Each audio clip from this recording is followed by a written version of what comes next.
No momento que vou reduzir a prima de ACV para pensionado, não, tem dois efeitos.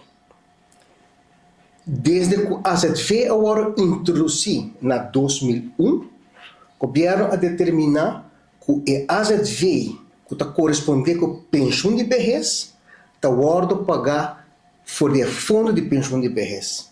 Pois no momento que eu vou eliminar esse 5%, aí botar spar do fundo de pensão de vejez. Então, apone ele qual aspar aí, back também se é pensionado, não? Qual público mais ou menos é 50 florim para luna, e se é back para comunidade. Pero botinho é pensionado, não?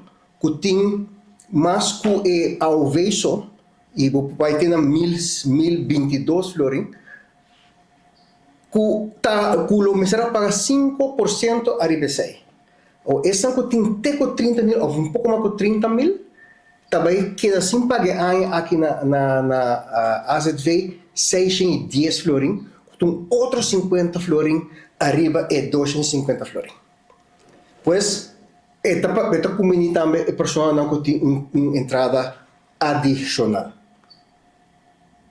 Parte da decisão não também que tem reunião aqui não também é aumento de pensão de vejez para esse não solteiro sem florim, mas nem bisa agora 50 florim agora financiar com a redução de prima de AZV e 51 florim agora financiar for de fundo de pensão de vejez, que o último ano não havia conhecido surplus, ou sobre a entrada não está suficiente.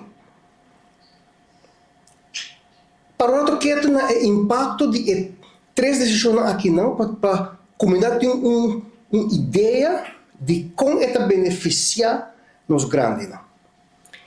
A entrada promédio 1 de janeiro 2025 estava um promédio de AOV e 2 em florim de reparação de slag, qual estava aí agora na 1.222 florim.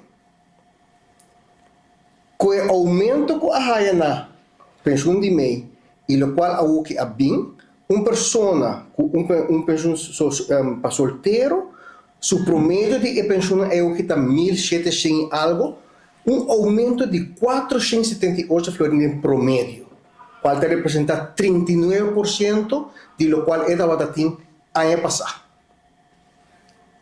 No momento que você botar a pensão na massa boa, que está corta, um pensionado que tem 600 florim na pensão, seu aumento está 55% comparado com o ano passado.